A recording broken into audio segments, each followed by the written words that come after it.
May 5th Housing Authority meeting to order. And we will begin with a Pledge of Allegiance, which we will all stand. I pledge allegiance to the flag of the United States of America and to the republic for which it stands, one nation, under God, indivisible, with liberty and justice for all. The always eloquent Mr. Ciro will give us the prayer, please. Oh, Lord, Father God, we just lift up this meeting to you. Lord, we just thank you for everything you've done for this county and with this county. We look forward to moving forward in every initiative we have. Lord, thank you for the knowledge in this room, and we look forward to serving you in the future. In your name we pray. Amen. Thank you so much. And with that, might we have an approval of the minutes by somebody? Judy? I make a motion that we accept the minutes of March 10th, 2025. I second. I have a motion and a second, and all in favor? Aye, and approved on the minutes. The next business is any public comment. Do we have anything? Has anybody signed up on the form? Do you mind checking? Thanks, Terry.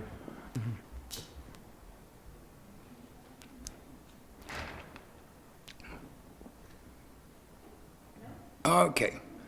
Absent that, closing the public session, public comment session, and we will now have the executive director's report, please. Sir. Okay, first of all, I would like to thank you all for allowing this meeting to be moved up 1 week from its typical time so that I could attend my son's graduation. I appreciate that. Thank you for accommodating that. I'll just draw your attention to your packets. We do our regular monthly reports there. It has the current status regarding vacancies, maintenance orders, housing choice vouchers, and our wait list. So that's there for you to review. I will say, and I'll note this with some other notes I have in regards to property management further down, that that report is as of, might be as of the end of March, and so in April, you're going to see, when you look at the April minutes or the April reports, you're going to see we've had a lot of transition, a lot of people moving out, some people moving in, but a lot of people moving out, a lot of people passing away, unfortunately, things like that, but that's in the April meeting there. Is that the principal reason why they're moving out, or is there any other? There's some transfers. There's the folks that are transferring, asking for reasonable accommodation to transfer. That would make it easier. So, like, for example, if there's a place that's got a walk-in shower, they're asking for easy accommodation. Or if they want to move closer to a family member in another building that can provide some assistance to them, they've done reasonable accommodation. And folks, we do have a process for reasonable accommodation, and then typically, if we're able to accommodate it, and they have got some person that is of some sort of distinguishment, like a doctor or something like that, and they suggest that it's needed, we tend to approve it because, we want to make sure we're doing our best to follow fair housing rules and our own codes and stuff like that. Right. What is our vacancy count in Foxtown now? Do you know? Foxtown, let's see where we are with that.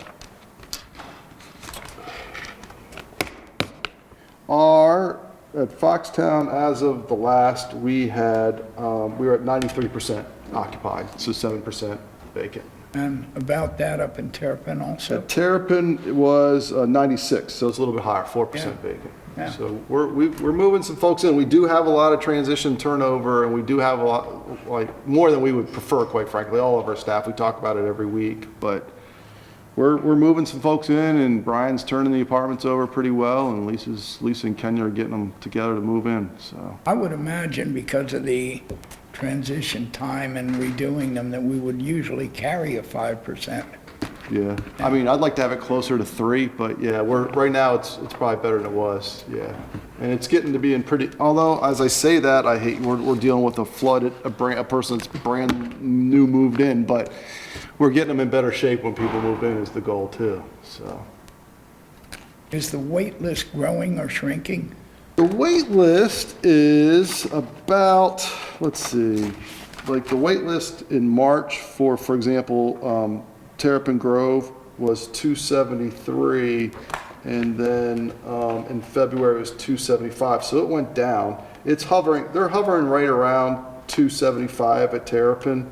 Riverside, it's actually gone down a little bit because we've moved some folks in over there. And then at Graceville Terrace, it's hovering around 320. So they're actually going up and down a little bit. They're not going sky high or flying off right now. One of the things we do when people call and want is, at least I think it's newsly started, is we also give folks the phone numbers to other affordable housing in the community that's not ours. Because sometimes folks can get in there a little faster than get into our places, so we'll do that. So that much of a waiting list would be typically 18 months? At least. Yeah. It's a long time and can be frustrating for Right. folks, yeah.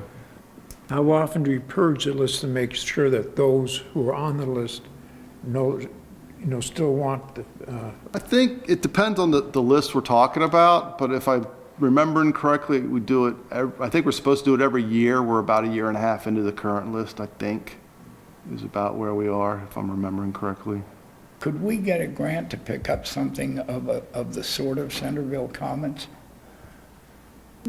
I mean, we could look into purchasing Centerville Commons. The issue with Centerville Commons is it doesn't matter who owns it, it's still going to be affordable. It's still available to our people. So if we want to take over and have that and run it, we could potentially do something like that, but it doesn't increase the amount of affordable housing available in Queen Anne's County because it's currently affordable. We just don't run What it. is affordable defined as? I mean, it typically is that you, like that, in those cases where you have to be a certain income. If you go over a certain income, you're not allowed to move into those places. And then they give you your rent according to your income. So lower people pay less rent if you have a lower income. Right. So, But typically, what would you imagine their median rent might be at something like Commons? I would say it's similar to ours, maybe a little, yeah, or a little bit more. That surprises me. I just heard a story last week about someone who has a voucher and getting quite a good-sized discount, and she's renting out a room in her place. Now, it's not in our area, but does that happen a lot where someone with a voucher? I have to look back. I don't know if that's legal, quite frankly. I think they have to, no. yeah, you can't rent out a room. You yeah. can't sublet. No. That seems like it's a bad thing to do. But Well, the lease is based Oh, look on, here. Hey, Mike. Most welcome. Most welcome, dear member. the lease is based on that person's income and the people living with her on the lease. And then you go outside and you bring in Yeah. somebody else. I Yeah. don't think that's right. Typically, you're right. We wouldn't, like, you don't typically rent out rooms, things like that for housing choice vouchers. It has to be, now you could have different people in the family, and you can also have caregivers that aren't part of the family as part of it in living there, but they have to be identified as caregivers, et cetera. But, I'm trying to think, and I definitely know sure that landlords cannot like rent out their own place, Right. and while they're living there as part of it for Section 8 housing choice vouchers. Let's see, what else did I have for so I told you that, development and other updates. Lisa Gray shared some following information.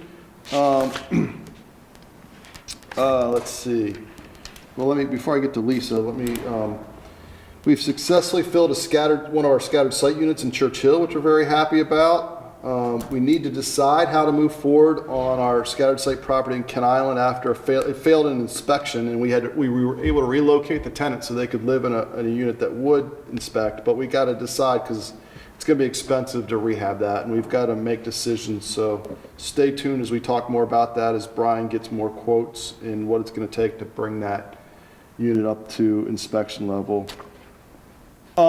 Another thing, it's an important thing that we've been dealing with, and Lisa's been dealing a lot with this, is that they've restarted their annual apartment inspections. I'll talk a little bit more of that here in a few minutes, but we're really working and they do that to prevent larger maintenance issues, and we're trying to encourage better tenant upkeep. So we've done a couple, and we will say that in Terrapin Grove, we were very impressed with most of the units that we've seen so far. We still have more to go.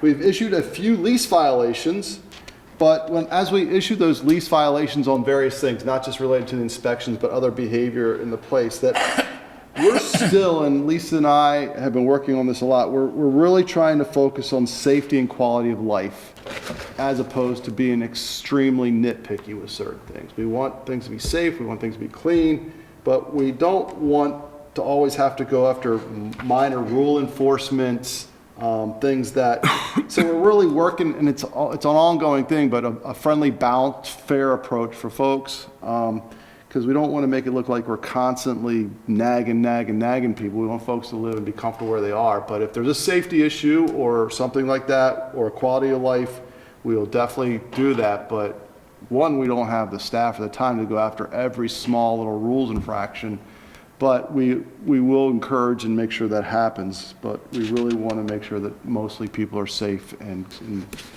doing what they need to do there. So that's kind of, we're constantly working on this, navigating the best way to help. The other piece that we're navigating is the best way to support our tenants that are aging.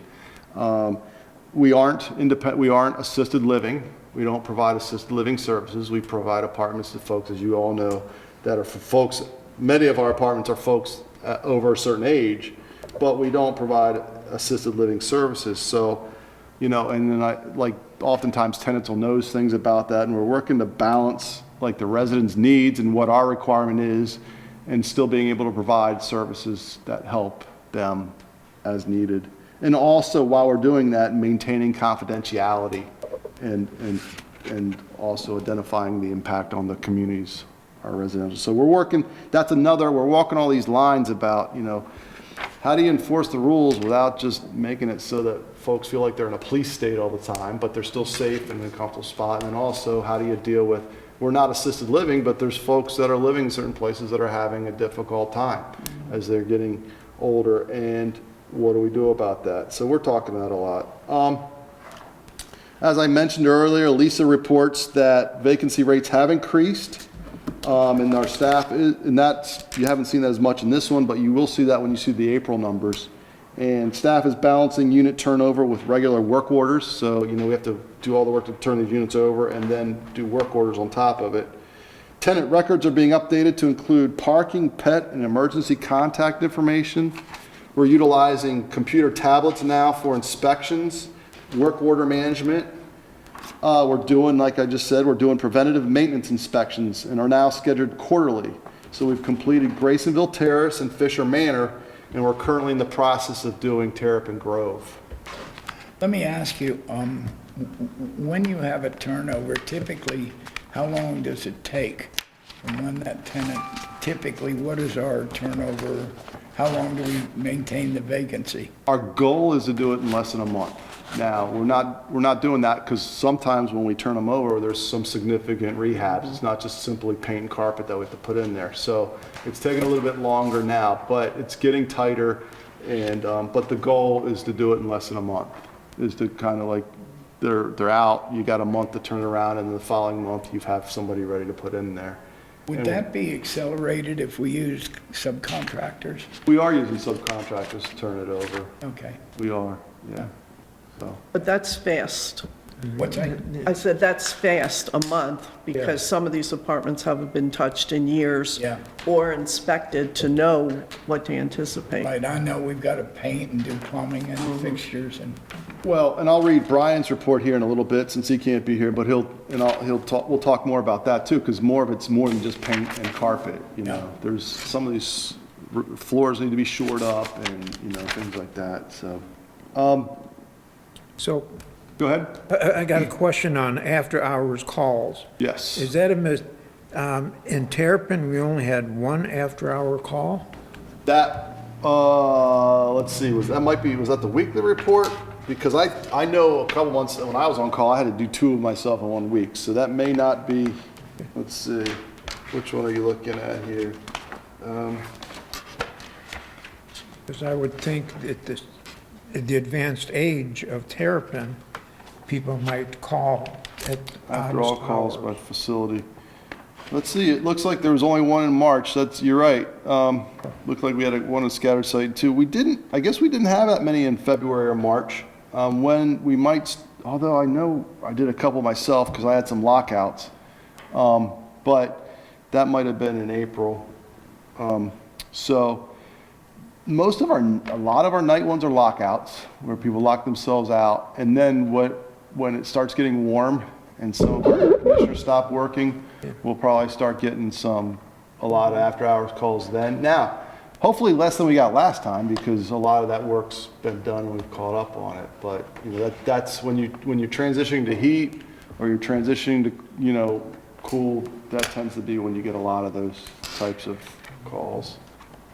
Out at Graceville Terrace, we're working to have get that office cleaned up and organized out there, so we can have more on-site hours out at Graceville Terrace. We want that group. It's a great group of people out there, and we want to provide them a little more support. Major renovations continue at Fisher Manor. When they happen, we're relocating them into other newly installed units. So sometimes when you have a unit, we have to turn them over. HVAC inspections and filter replacements were completed at Fisher Manor by a contracted service, and efforts are underway to expand staff presence and office hours at all sites to support tenants more effectively. And one of the things that's happened is this increased tenant you were talking earlier about. We're just not getting the phone calls. People are saying they're happy with it out there. Staff's doing a lot of work to make folks out there happy. We're doing a lot of work when clients aren't happy with each other. We kind of try to help with that. But because of that increased staff support and staff, it's also creating a lot more work. So that's where we are with that.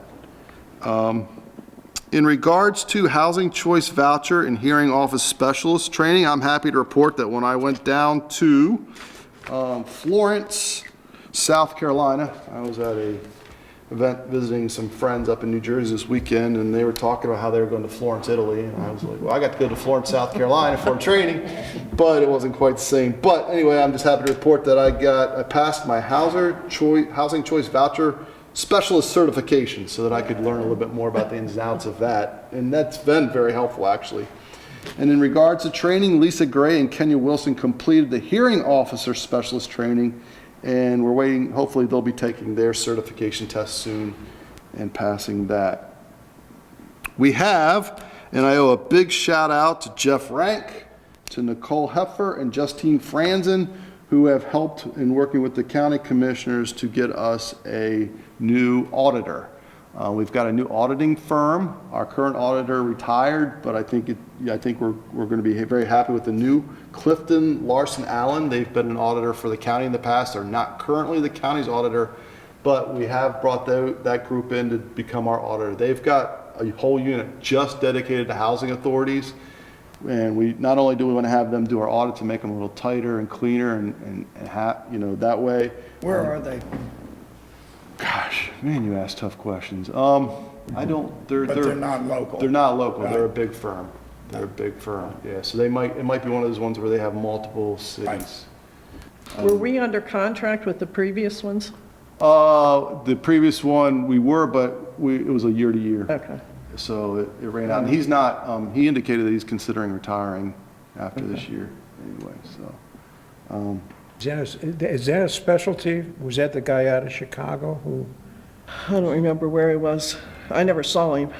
I did. It was I just saw Barry Gaudet, paperwork. and he was based out. He lives in Detroit, but he traveled all around. Yeah, he traveled all around. They were based out of Michigan, not Detroit, but he traveled all around, and he came here during the fall, brought his dog. Kind of thing. I think this other group is a little more kind of professional, for better or worse. But so. Okay.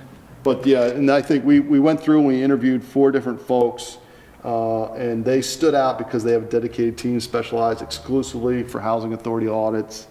They demonstrated strong understanding of HUD, which is, it's kind of its own world on itself. They understand DHCD reporting and that type of reporting.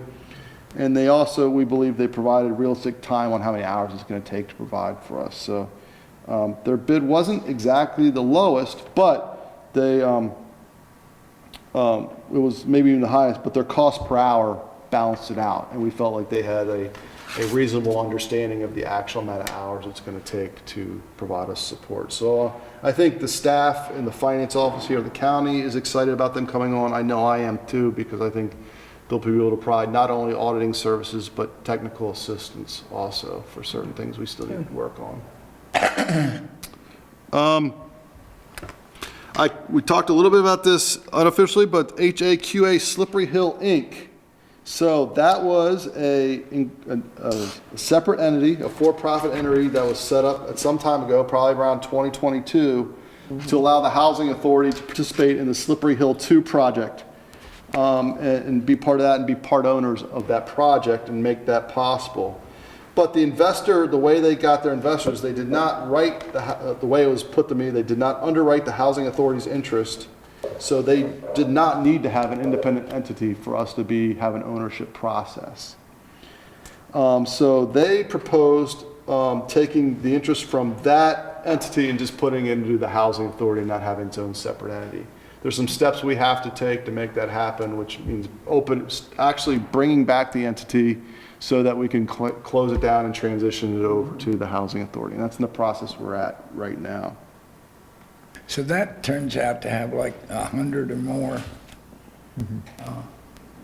Would you say units? Affordable units, yeah. So and actually, if we're running 350, it's 450. So it's nice to know we've got that extra capacity.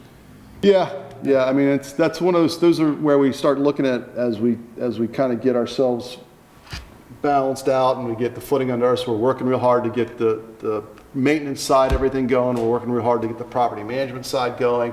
And I think at least all of you said, when are we going to start working to make sure we bring more affordable housing into the community, or at least support that?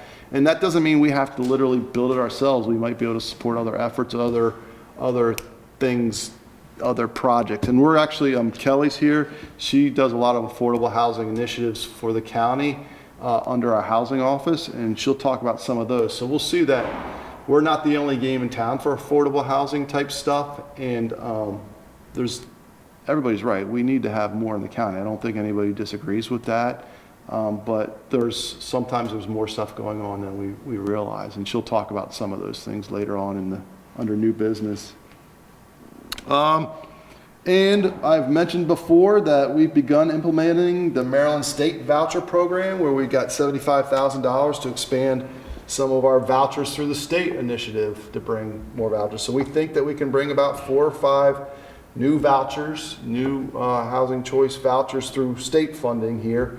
We've started the process. We are moving along pretty tight, but kind of stuff has gotten crazy with the housing authority, so it's slowed down a little bit. Kenya is helping us get together the waiting list for that project so we can start pulling people off and start awarding some vouchers out of that program too. So that'll be nice. So unless there's other questions, that's pretty much what I have for my executor's report. Any idea what the number of supplemented affordables in Queen Anne County is? That's a very good question. The way I could figure that out would have to be, I can get that for you. I can get an estimate for you based on what we have as a resource list. I can look at it and see. If you had a guess. 500? That's You're a not guess. counting our stuff. No, I counted our stuff, so. Then it's only 150 outside of us. Right. Maybe more, maybe between, maybe 750. Again, I'm guessing. Okay. I'm not good with, I have to go research it. So.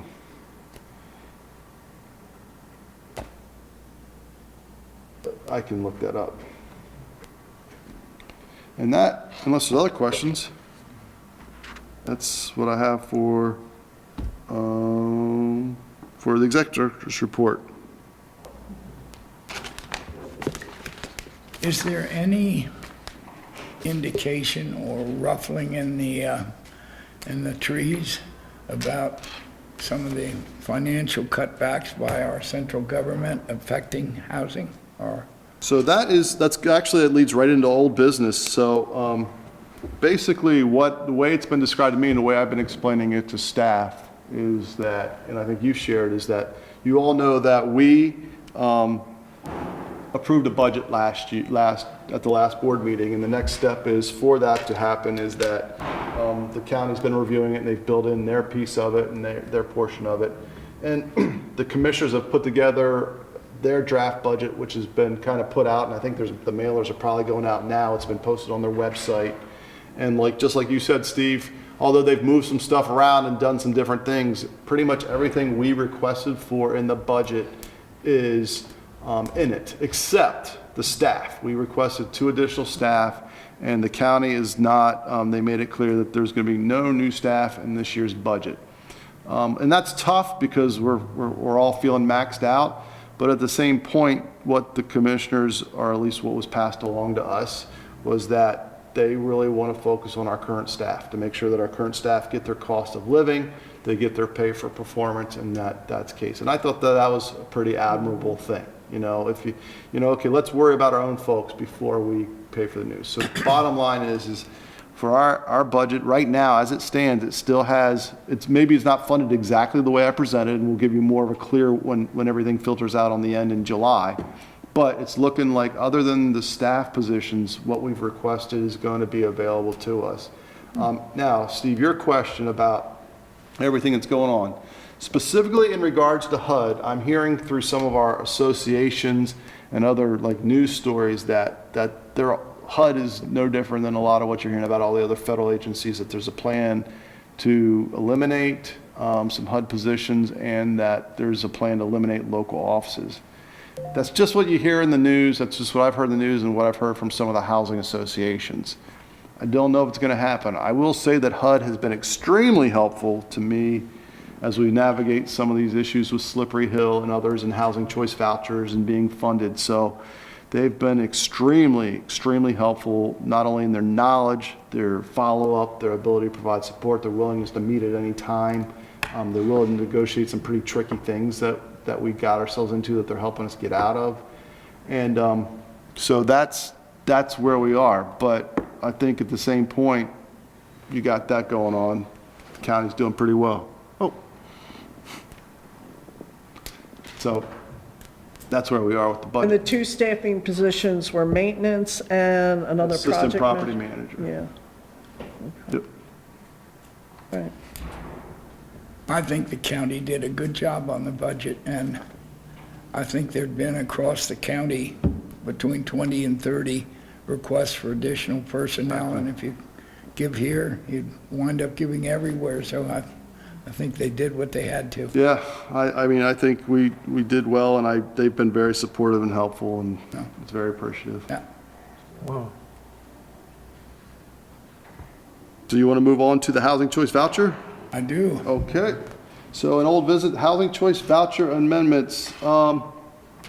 So just a couple of quick notes on that. You all approved that we provide an amendment to our administrative plan at the last meeting, which was a response to projected shortfall for housing choice vouchers, and you approved that we could change our admin plan. The next step in that is to have a hearing, a public hearing, and we're following kind of the guidelines. So that's scheduled for June 4th at 11:30. It's going to happen in the big conference room at the Kramer Center.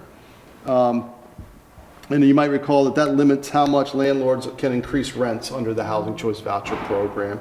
And that's one of the attempts that, because HUD is going to help us hopefully deal with this shortfall for our housing choice vouchers, one of the things they suggested that we had to meet on their end on how to go about that. So one of the things they wanted us to meet, if they're going to help cover the deficit, was they wanted us to say landlords are coming in, at extremely high increases, and we have to find a way to try to keep that at bay to some extent.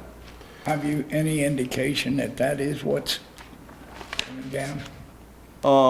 You mean what rents are, I think, Yeah. yes, I do think rents are going up extremely high. We had one that just recently came in that's going to kind of under the deadline, but a $600 increase.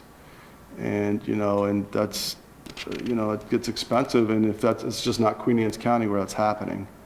It's happening all across the country. I think that when we were in a meeting with HUD last week, we were talking about something else, but the person from HUD mentioned that probably half the counties across the country are having this issue with increased rents, creating problems and making it hard to cover housing choice vouchers, because you have to cover the difference of what the tenant can afford and what the rent is, as long as the rent's reasonable, and there's certain things you have to do to make sure the rent's reasonable.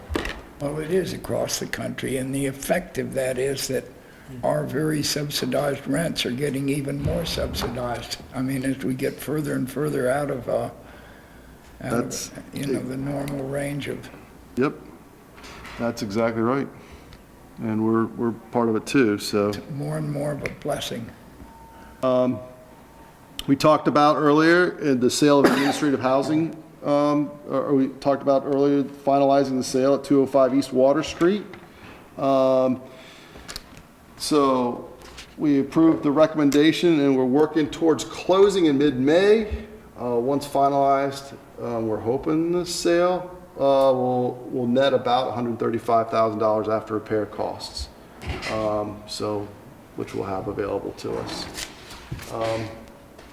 Brian, like I said, was going to be here to talk about Housing Authority improvements, but he's having a flood out at Terrapin Grove, so he's in the process of dealing with that. A couple of things he mentioned to me as he was telling me this was that he's working, some of his big things he's working on right now are unit turnovers and rehab.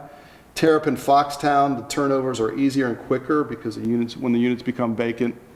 At Fisher Manor and Riverside, turnovers are more complex due to more serious maintenance needs. Common issues at those places include rotten wood, sagging floor joists, leaking and water damage, damaged flooring, and problematic door frames. And oftentimes with these types of issues, we're having to move a tenant into a rehab place, and then while they're out, we're rehabbing the unit they were in. The playground replacement at Fisher Manor is scheduled to begin May 19th. Deck replacements at Fisher Manor, we just got drawings from REI, our engineering firm. They've been received, and we've got to review and look those over. And once that happens, they'll help us with the bidding phase on the decks out at Fisher Manor. Fencing at Fisher Manor, it seems we keep falling in different places, and we're currently awaiting quotes for fences there. And like I talked about, the Bats Neck property, which didn't pass inspection, we're getting quotes for the rehabilitation of that house just to see what to do and determine, make next steps. So we were able to move the resident out of that house into another location. So that's what he's working on. I'm trying to think if there's anything else I wanted to add. No, that's. No month-over-month buildup of work orders, repair orders. Let me see where we are with work orders. I mean, we're addressing what happens when they really build up is when we do the maintenance inspections. I understand. And that's what creates them. So there's probably going to be a bunch that are coming out of Terrapin, but there weren't as many out of this most recent Terrapin that we were expecting. I think in March we had, we were at Terrapin, we only had 12 at the end of March versus 28 the month before. We had 12 versus 11 at the month before. Scattered site, we had 11 versus 20 the month before. So we've got those working pretty good. Our units ready for occupancy are increasing, and our inspections are definitely increasing. So. When we did an inspection recently, we wound up adding over 100 work orders to. Yes. So it's still a lot, and I mean, because Terrapin's our biggest place, but it wasn't, so far, we're only about a third, maybe a quarter of the way through on those inspections at Terrapin. Yeah. But, A lot of them were very minor. Right. So, and then another thing that we've been working on is trying to increase our communications and contact with the community. And we have another barn shawl that has been wonderfully helping with that, and that's Brian. So I asked him, and if you don't mind, to come and talk about what he's done with our new website. Hey, George, running those, is that on that laptop there, or can I do it? On this laptop. That one, gotcha. You want to, I'm running it. you can actually use a mic here if you want to stay here. That'll work, but it works for me. Absolutely. I don't tell my promise. Oh, that's right.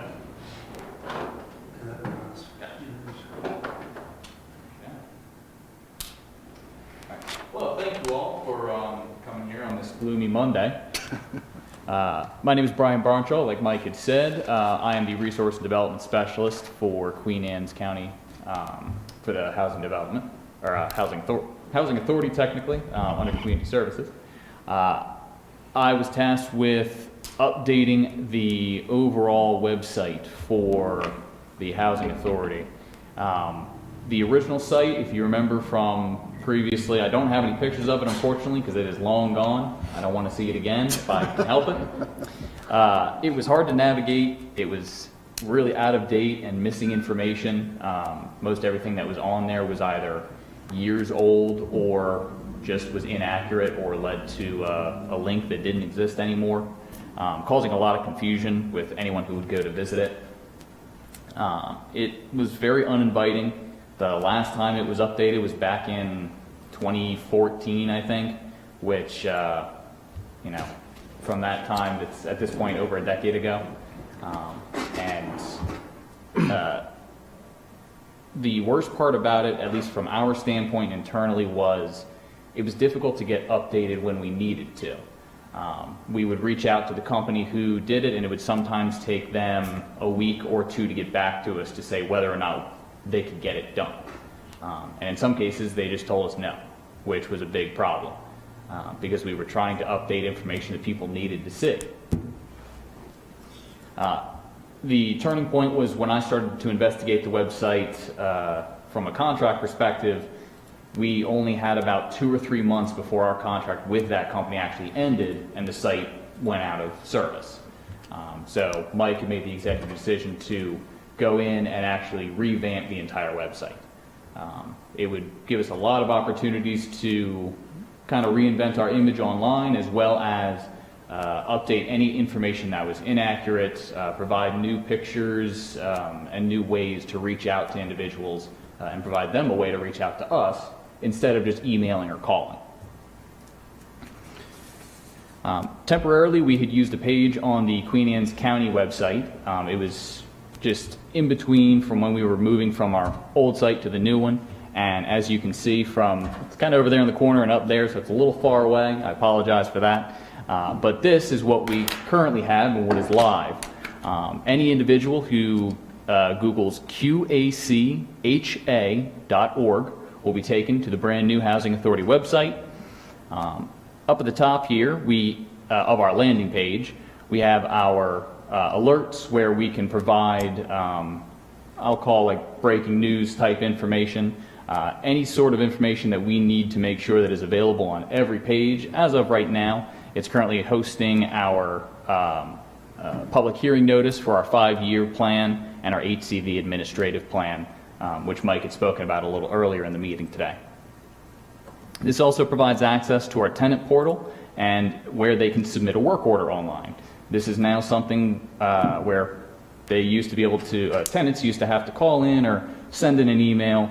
Now they can do it right here on our website, and it gets sent to someone here internally, and it's filed, and someone will go out to do the work order when available. Our tenant portal is where people can access their rent information, namely SACS, the program we use. They're able to visit there, check the wait list if they're waiting for housing of some kind, and many other things. So how many people use the, submit work orders through the website? As of right now, it's very new, a couple of weeks old at this point. Okay. So we still don't necessarily know how often people are using it, but from the emails that we've set up internally to get notifications about the site, we have seen some use.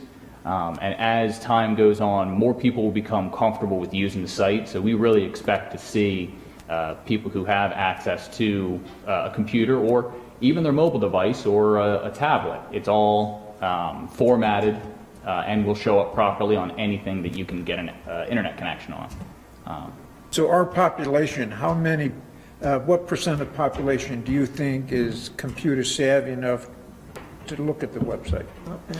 Well, I can't necessarily give a percentage to that accurately, at least, but what I can tell you is I know that most people can access wherever their internet is, whether that's Google Chrome or Safari on their phone or something like that, And if they can find Amazon, they can find our website. And we've made it super easy, or at least as easy as we can, to send us a contact or send us an alert of some kind, whether that's on our contact us page, or we provide our phone number still, as well as a general email. So if they don't feel comfortable with using the website, they know where to call. And there's also a way you can kind of get at that number is, maybe Terry, I'll put you on the spot, but you can also pay your rent online through this site. How many would you guess pay rent if you had to take a top off, pay rent through online? Would you know? A good bit, even from the senior Right. places. They have it set up, they'll get on there on the first. I've been taking quite a few off every day. Okay. So it's a lot. So we have a good portion of our seniors and other tenants using it to pay online their rent. So Do we provide any training to the various different communities and tenants to learn how to do these, for the seniors to learn how to use this? I'm laughing because that's an excellent idea. It's something we probably should do. We go out lots of times. I go out, I try to get out there, to some of the residence councils. So that's something, and I hadn't thought about it till you mentioned it, but we could definitely use one of those events to explain it to them and go over it with them. We do have people going around that, and we do a lot of one-on-one stuff. Lisa's constantly working one-on-one with folks.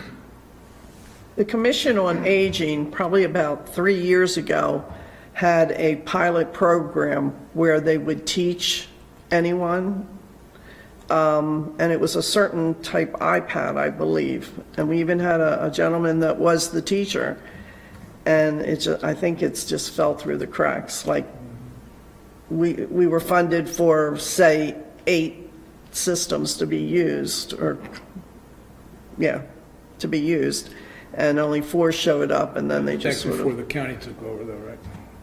This is before the county. Yeah. But it was through the Commission on Aging that is they're part of the county. They get a little budget. But my question is, where do they get the internet? Is that an additional monthly expense, or is it in the buildings? I think internet, you get it through your phone. If you have a phone, typically you can get it that way. And then I think they can get, just like anything else, they can get their own Wi-Fi in their own unit. In their own unit, okay. It's not we don't provide them. We have internet for us to use at most of the places. Some of different parts of the building, you may or may not be able to reach How it. about the community areas? The We don't have- community areas, that's a good I question. know at one time there were computers at Terrapin Grove in the, is it the library? Right. Yeah, and I got to think if those are being used. I know that they can go to the senior centers and use Wi-Fi, and the ones that have senior centers next to them.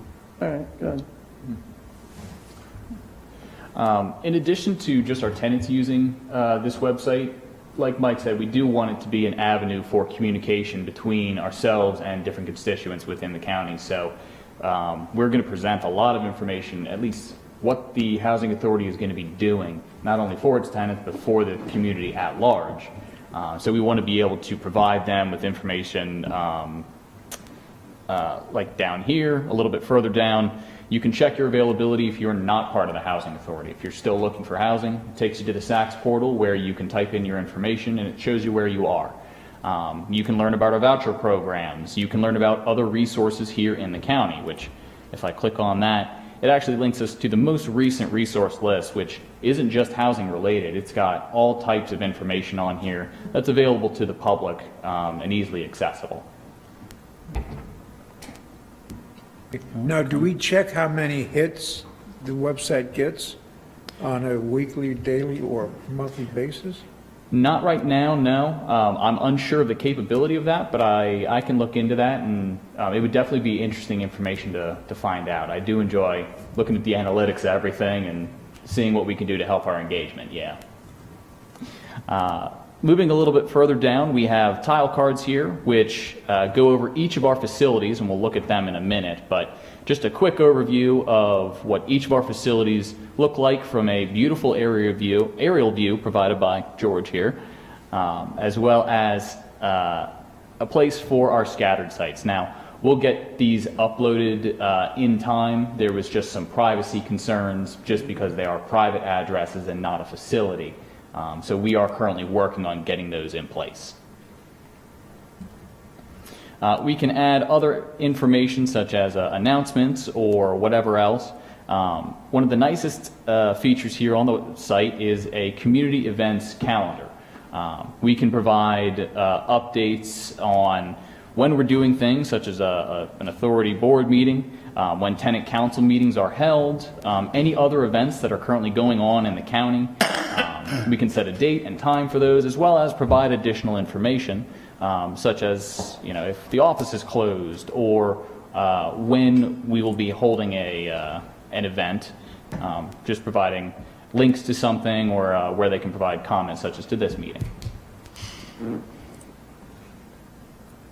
Now, is this very similar to the county's website? I mean, is it a consistent view or, you know, graphics? Well, we started with using the one from the Department of Tourism, right? Yes, actually, we the basis that we had used and the company reached out to worked with the Department of Tourism.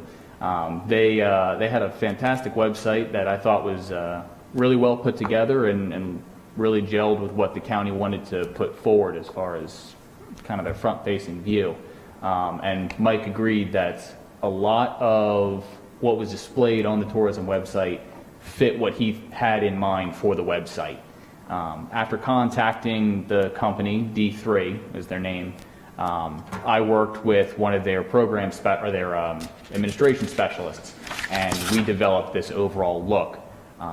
And the best thing about it is all of this is modular. And while we can reach out to D3, we can task people internally who have the know-how to make changes to the site without needing to contact anyone else, which is one of the biggest draws we have. All right.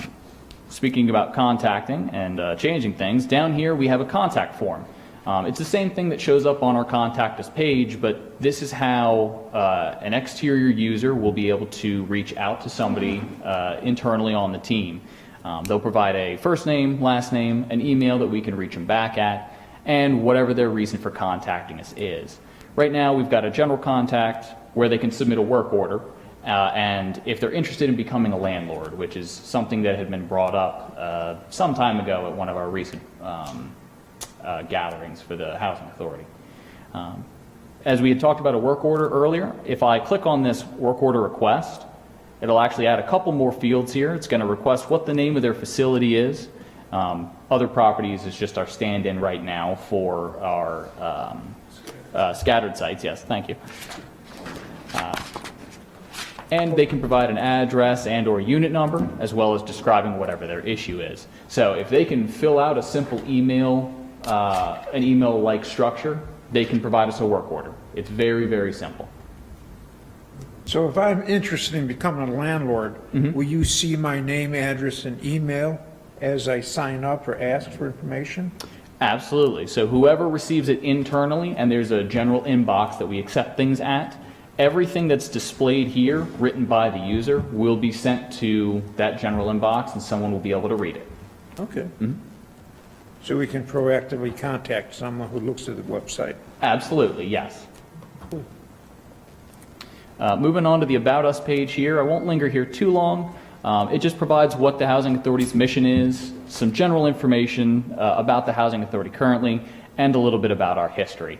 I was very happy to find the original Housing Authority that had started everything back in 1988, I believe it was. But it provides all of that, as well as some beautiful faces that we have with us today. And the current staff here for the Housing Authority, along with contact information.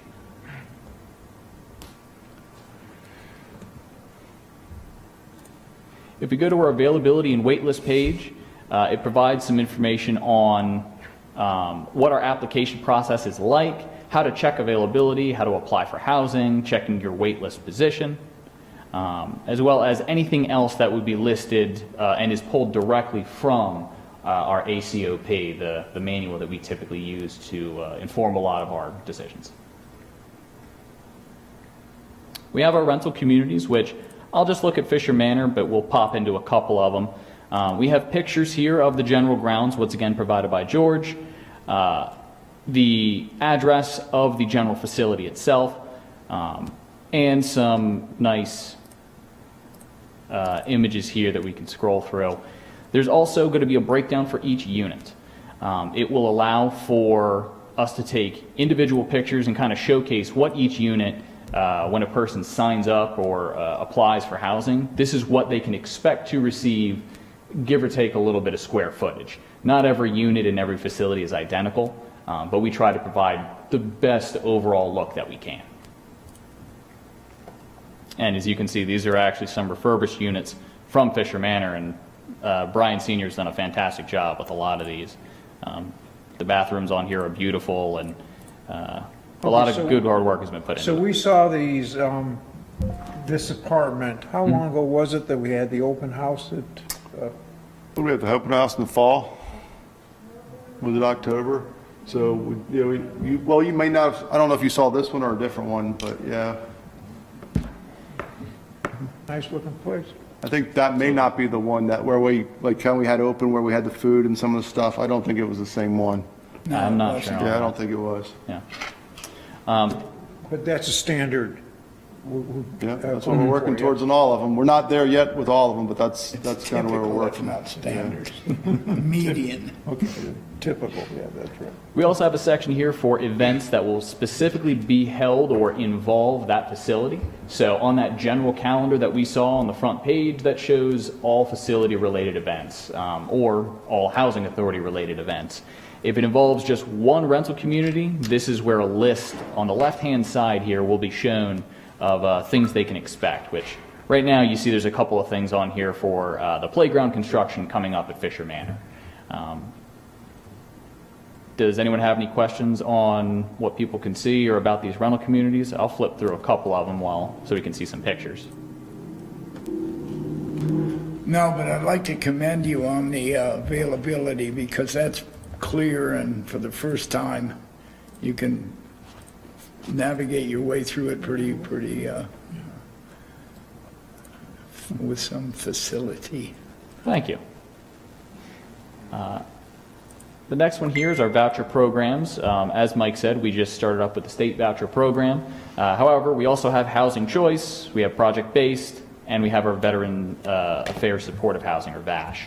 All of this is just provided information that we would typically supply, or Hassani would be able to supply to anyone who's interested. Just saves her a little bit of time so that she doesn't always have to send an email to somebody. She can say, hey, go onto our website, visit this page, and it's all right here for you. We have an FAQ section, which will slowly over time begin to build, I'm sure, as we begin to have more and more questions fielded to us. It can cover anything from payments to maintenance questions, application information, as well as this is where we currently hold the ACOP and the HCV administrative plan, should anyone be interested, as those should be and are currently available to the public. Aside from that, our last page is the contact page. Very simple, just looks like the bottom of the landing page, where we have our general work order information if we want to do that, or providing a contact, asking to contact us and saying what you're contacting us about. But we try to make it very simple, not as confusing or as, I'll say, hard to navigate as the first page, or the first website that we had. And from feedback that we've gotten from many of the viewers currently, at least the ones that I've spoken to or that Terry has spoken with over the phone, they seem to be really, really enjoying and appreciating the site as it is. I've gotten the same feedback when I've met up with tenants. Is there, the board meeting calendar was up there, right? It's in the Yes. calendar. How about a link to the TV? I believe there is, yes. Wow. Yep, facebook.com/QACTV, as well as their YouTube link, and where you can watch it on Channel 7. Yeah. And we have new Very larger good. TVs, you can watch We it. have, that was right. We have one larger TV and one about to come, thanks to Mr. Wilson. Nice job. Does anyone have any other questions or anything they'd like to comment on? Well done, No, it's very nice. Thank you very much. thank you. Yeah, it's been a lot of work, Brian. I really appreciate. Of course. It's not like that was the only thing he was working on while I did that either, so it's very good. Thank you. Yeah. Or shut down that one. So the only last thing in old business, and Todd walked in, so it was kind of interesting. It's you started us on this, is the next amp. So we've got we're still working on that. We're currently awaiting delivery of marketing materials specifically for next amp for us. We've been out and we've talked about this to many of our developments, and we've got some spots. So certain tenants that would like to sign up with next amp and get a discount, they'll have to pay 2 bills, but they'll get a discount. And with everyone the housing authority signs up, we also get $100 on that. So that next amp is really moving forward and getting ready to take off. So, and I think there's some tenants that the minority of tenants are saying, I don't want 2 bills, even though it's you add them up, it's going to be less. But for the most part, people get that it's 2 bills, but ultimately I'm paying less money. So is it okay to go into new business? Yep, on we Right. go. Thanks, sir. So one of the things that Queen Anne's County Housing Authority is required to do through HUD is that we are required to prepare and submit a 5-year plan. And the plan is supposed to outline our goals, our mission, our strategies for meeting the housing needs of low and very low and extremely low income families within Queen Anne's County. HUD uses these plans to ensure that hold us accountable, encourage long-term planning, and align our goals. So in Queen Anne's County, ours is due. And so it's the 2025-2029 5-year plan.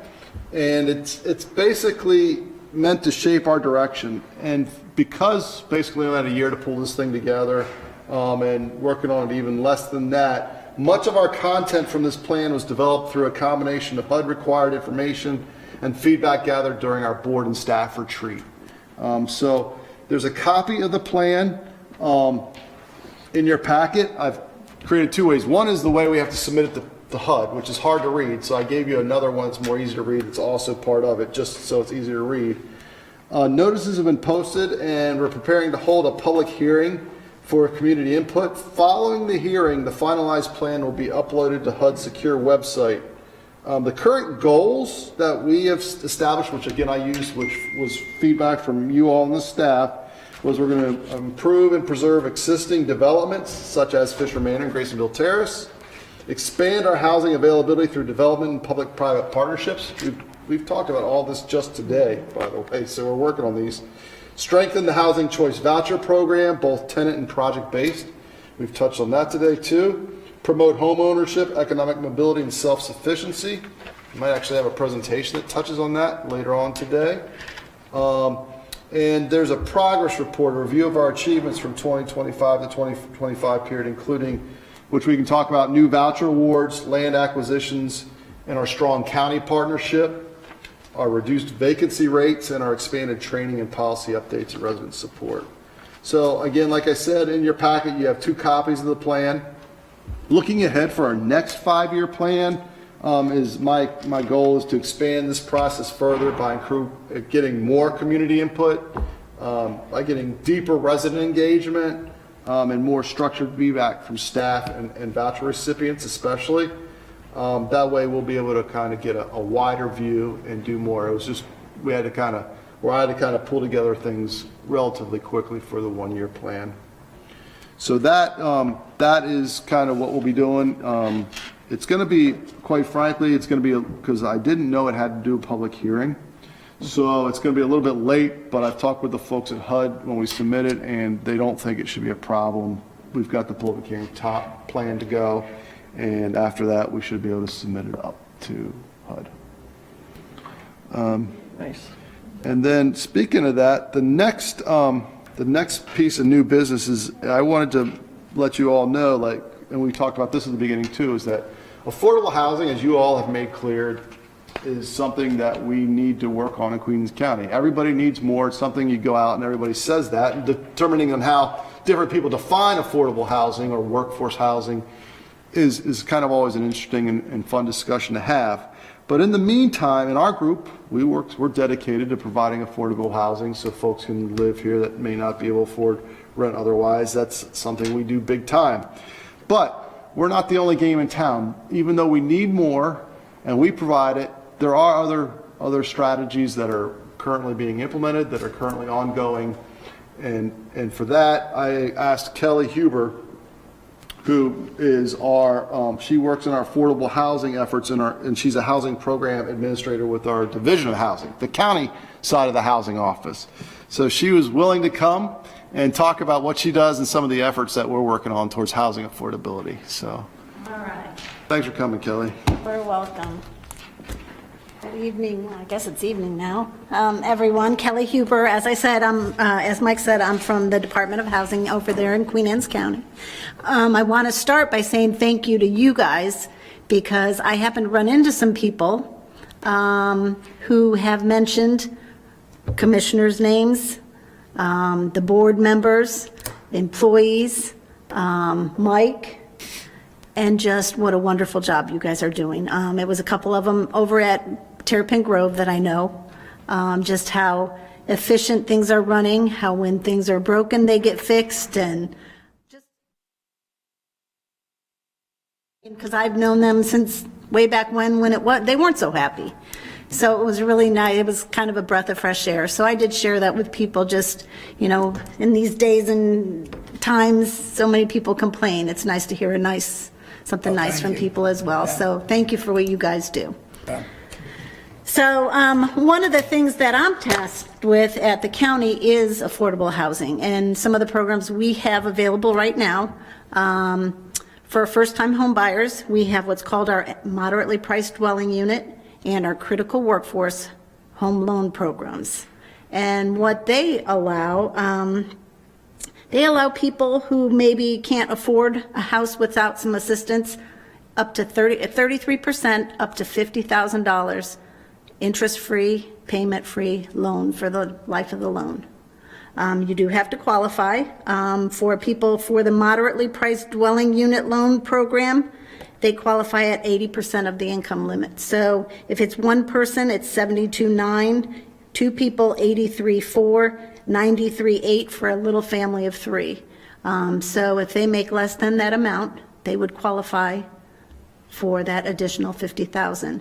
It would allow them to get something maybe a little more than they could afford, or it would be able to get them what they want. There's no interest, no payment due on that as long as As long as it's their primary residence, they currently live there, and nothing has changed on the deed.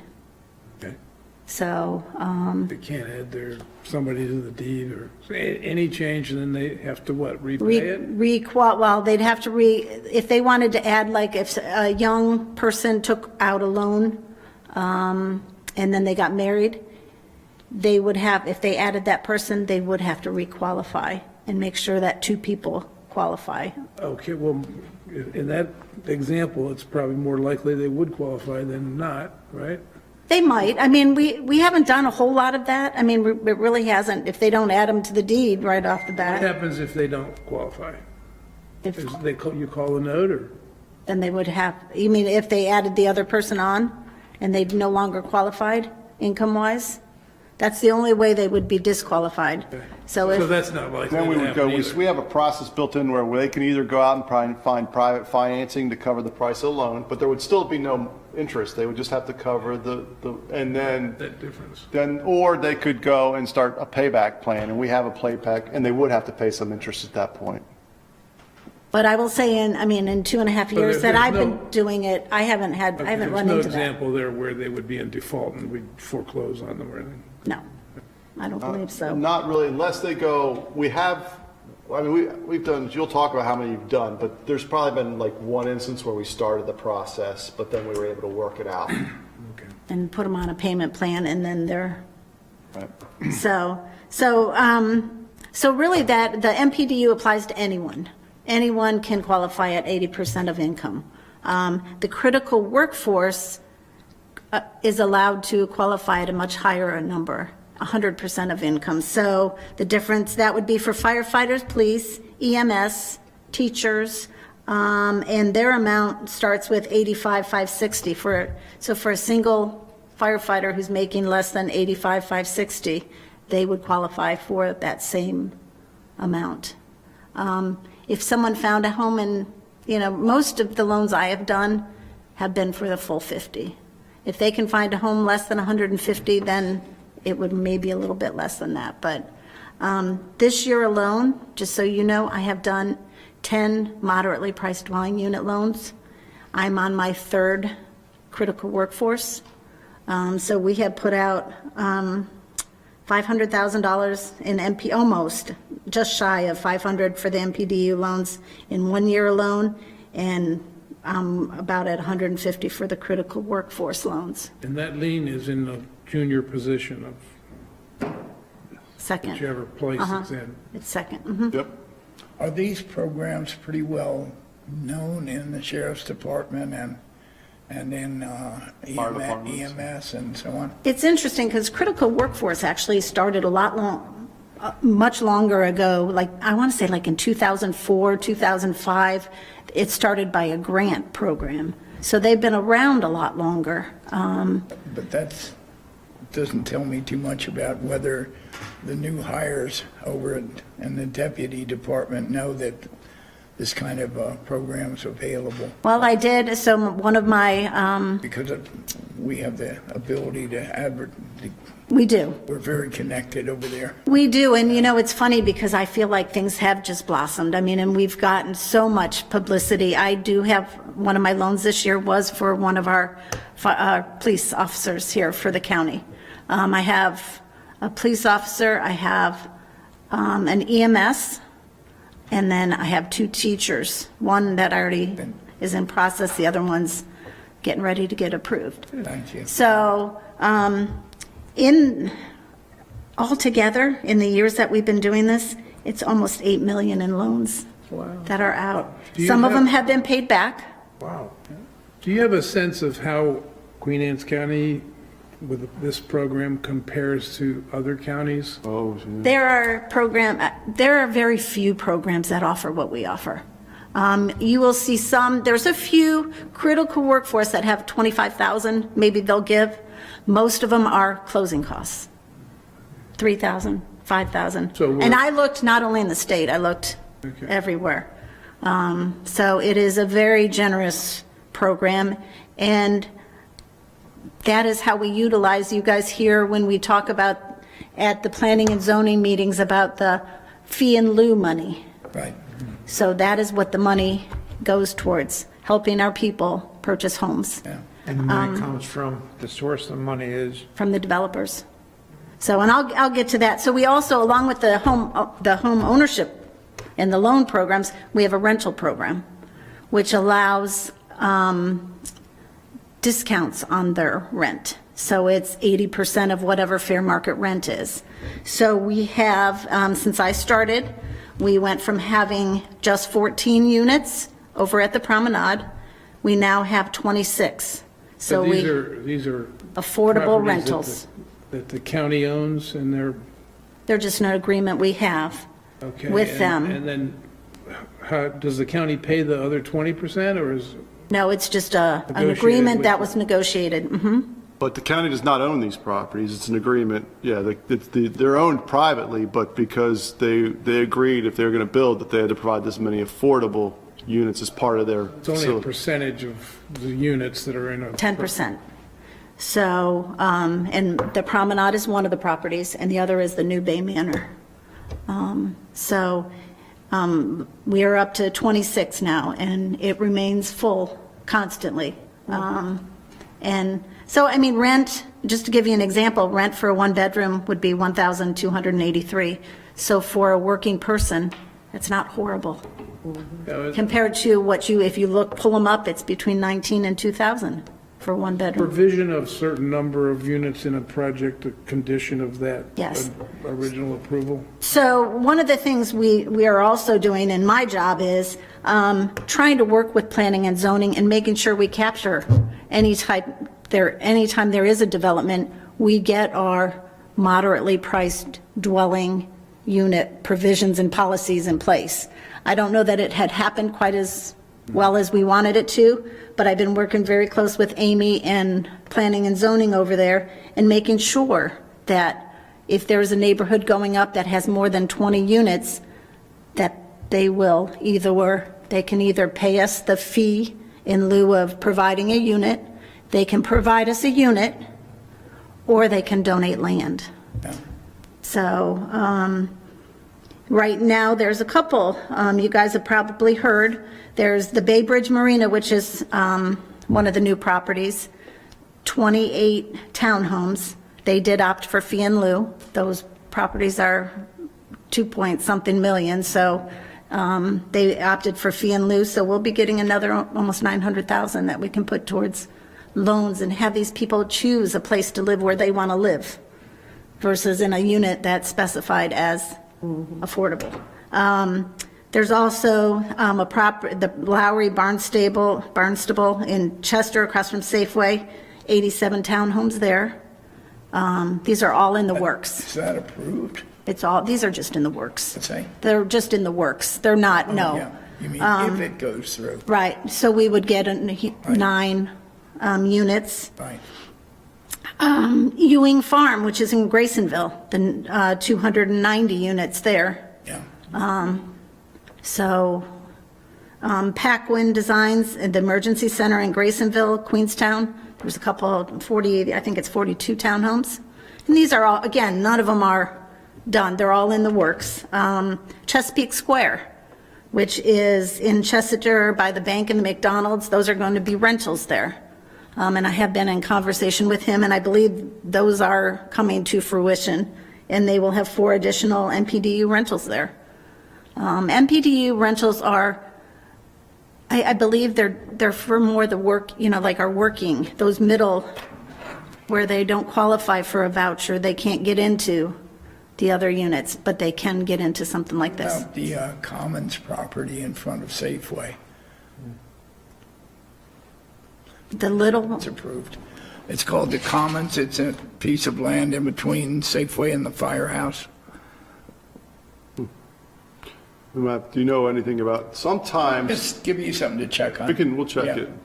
yeah. Sometimes if they're already affordable, which I don't know if that one is, then we don't get MPDU because they're already providing 100%. And how many units would it be? If it's less than 20? No. This It's is big? fairly large, but it may be in as a assisted living or something like that would skip.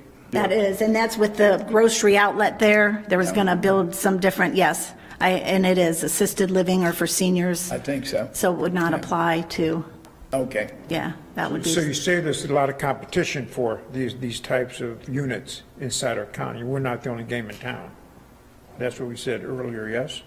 Well, it's 2 separate questions. We're not the only game in town that provides affordable rentals. There's, there's different organizations that have rentals, like Steve asks. If there's some here in Centerville that are affordable and price restricted for folks with lower incomes specifically that are not owned by the housing authority. There's many of them.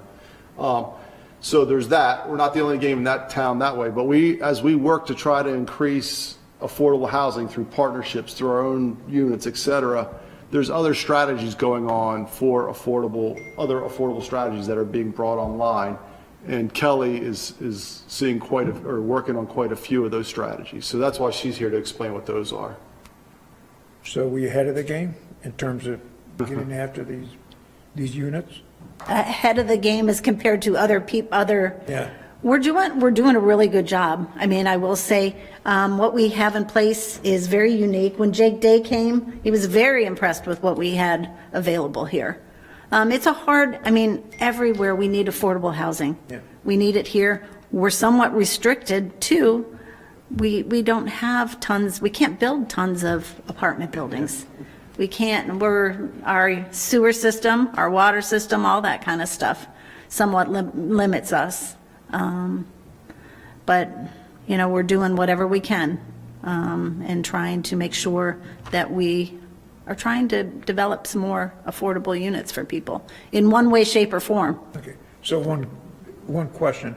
Are we in front of the people who need these homes right now? I mean, are we in their face about, hey, we can do this for you, we can do that for you? Absolutely. I mean, I typically have a wait list as well. Okay. Now, it's been nice because I went from having 14 to 26, all within a short period of time. So I was able to kind of whittle down my list.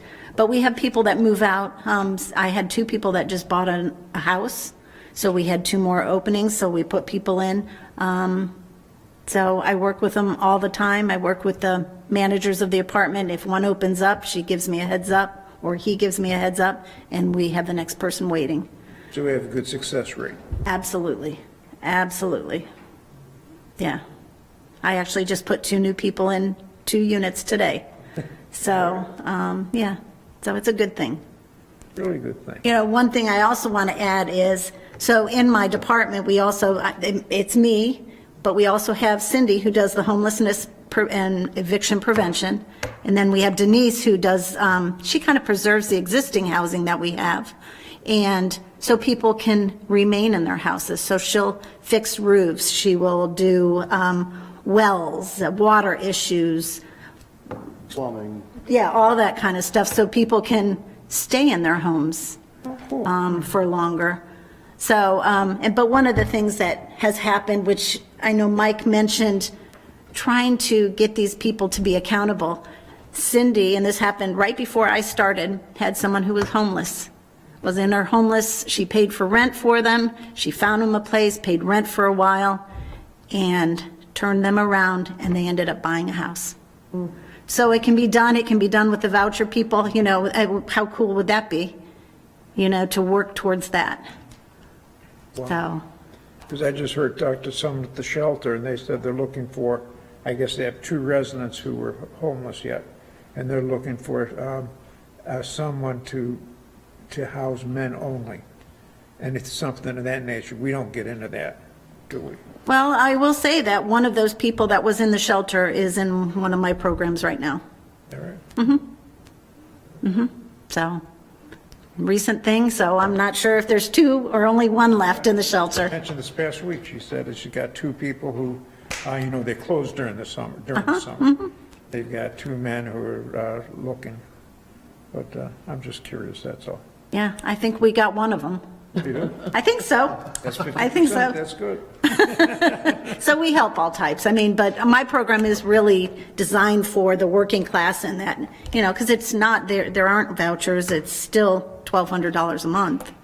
But in the big scheme of things in the world out there, it's pretty affordable rent. So This is exciting. This is good stuff. I want your phone number. I got my cards. I also brought you guys, so I brought, just on the division of housing, and it has the 3 different programs, and then I brought one on mine. So you guys you can take one and pass it on. Yeah, can I have one of those? Sure. Absolutely, here. 1, 2, 3. Thanks, Cal. All right, any more questions? I might have answers. You've done brilliantly. Thank you. Thanks for all you do. Oh, you're welcome. Thank you. Really are. Kelly? All right, you're welcome.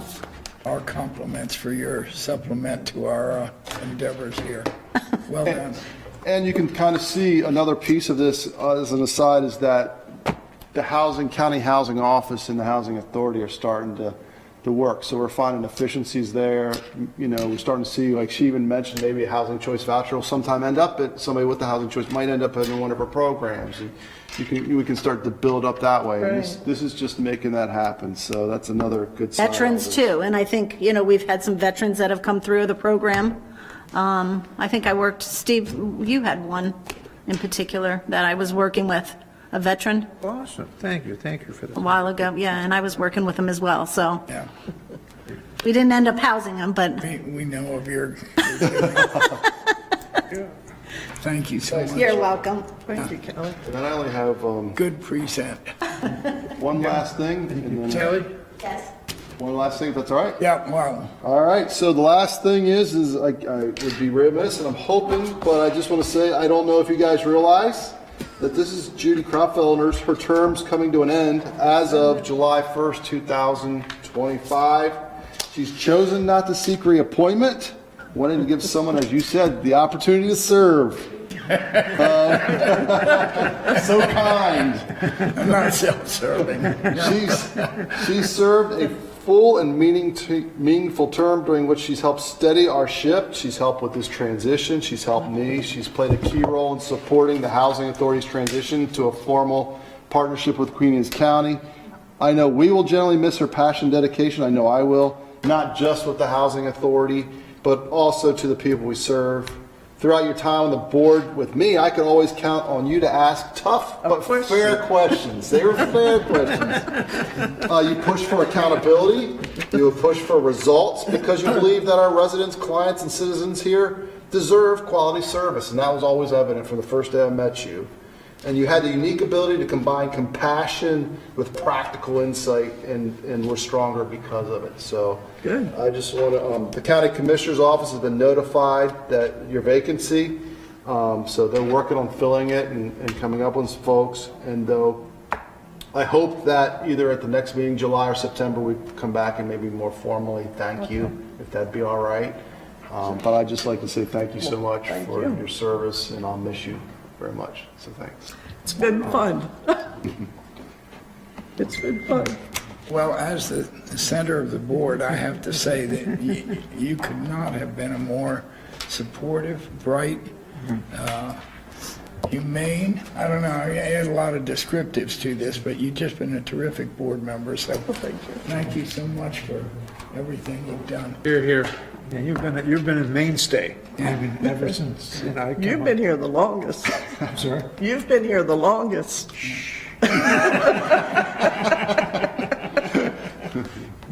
And you didn't hurt anybody, which is surprising. You made a giant leap in the last while, so thank you. And you've been there for some of the darker moments too, my dear. Yes, I have. But there is a light at the end of this tunnel.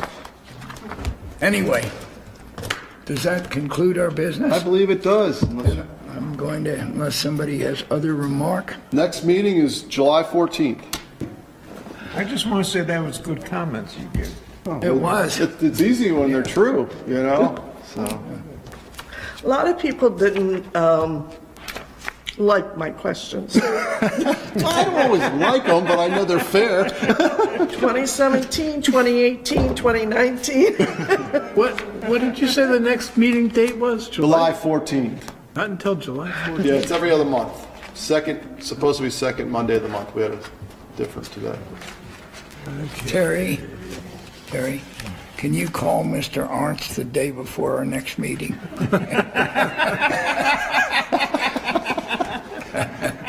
Or 2 days before.